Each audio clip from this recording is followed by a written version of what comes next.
Ben Shapiro, hello. Hey, thanks for having me. Thank you for being with us.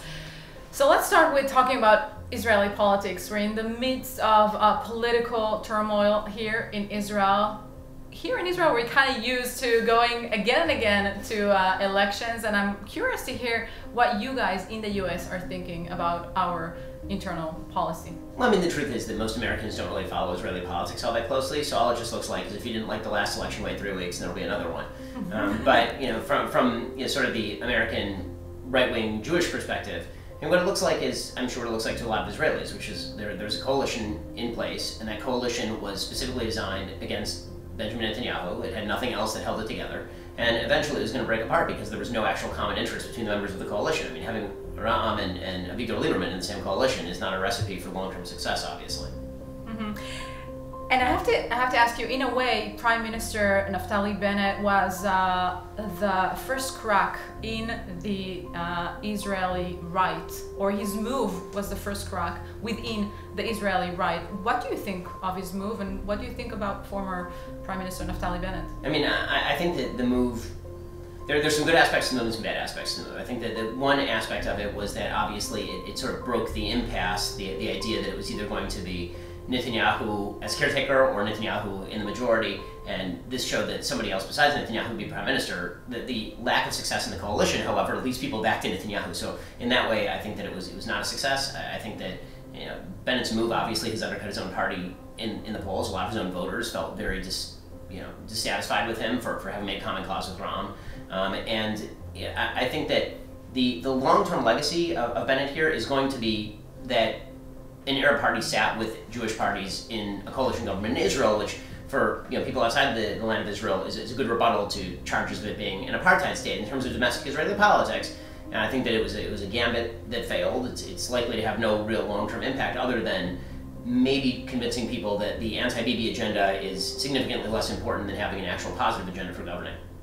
Yeah. Do you see any way out of this ongoing, endless elections here in Israel? I mean, look, the latest polls show that Bibi could theoretically get a majority. I think if he gets 61, there's a possibility he gets 64, meaning a bunch of people who are sort of on the edge and don't want to give him a majority might join in afterward in order to give him a broader majority.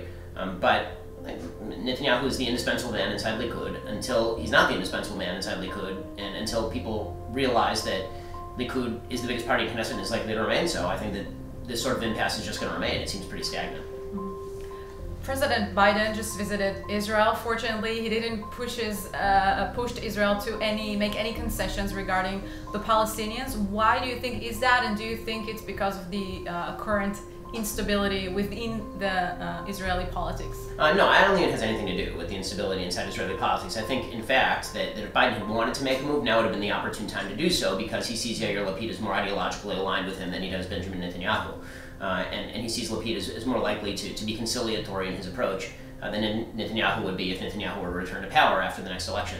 I think it has a lot more to do with the fact that the Abraham Accords have shifted the nature of the situation on the ground.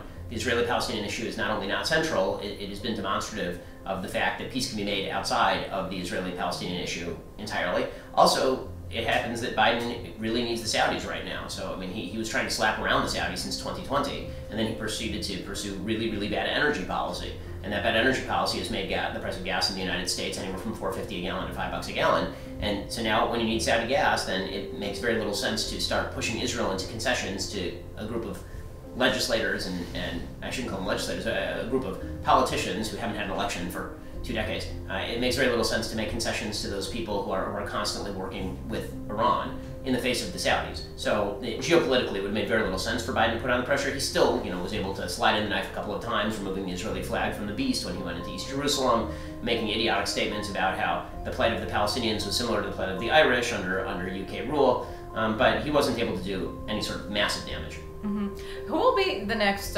leader of the Democratic Party? By the look of the recent polls, it seems as if Biden won't be the one. I mean, I think they're going to prop Biden up on a horse even if he's dead. I mean, he has to remain the leader because there's just internecine warfare if he's not the leader. Who's going to replace him? Kamala Harris, the least talented politician of her generation? Pete Buttigieg, whose great experience was mayor of South Bend, Indiana? I mean, Gavin Newsom, who's presided over a state that has a net loss of population because people like me are fleeing that state and moving to other states. They don't have any bench, so I think they have to prop Biden up as long as they possibly can just to prevent the internal warfare that's likely to arise if he goes. Yeah, do you think us in Israel should be concerned about maybe for the day after Biden won't be the head of the Democratic Party, because we do hear a lot of extreme leftist voices within the Democratic Party? I mean, listen, I'd be concerned about the direction of the Democratic Party. I think that the next generation of the Democratic Party is significantly less pro-Israel than the current generation. I don't think the current generation is any great shakes. So I think that, look, Biden is less congenitally anti-Israel than Barack Obama, but most of the people who we're talking about here tend to be less pro-Israel than Biden is. And if you're looking at the real younger generation, the sort of AOC squad generation, those folks are overtly anti-Israel. There's a big struggle both in Israel and in the US around gender studies, and should gender studies be entered into preschools, be taught for kids. What is your take on it? I've seen you've produced a movie called What is a Woman, and I'm sure you have a lot to say about it. And gender studies is garbage. It's always been nonsense on stilts. It has no relation to reality, it has no relation to biology, it has no relation to the experience of everyday life. The notion that men and women are exactly the same and that men can be women or women can be men is absolutely nonsensical on every biological or rhetorical level. And the fact that that's been taught to the elites in the United States has been an extraordinarily damaging phenomenon in the United States. The attempt to cram it down on preschoolers is child abuse. And so that is one thing that I certainly hope will stay on America's shores and not be exported elsewhere, because it's just trash. Yeah, okay. Let's talk about the US elections 2024. Nikki Haley indicates that she might run for presidency. What do you think about that? Listen, I love Nikki as a person.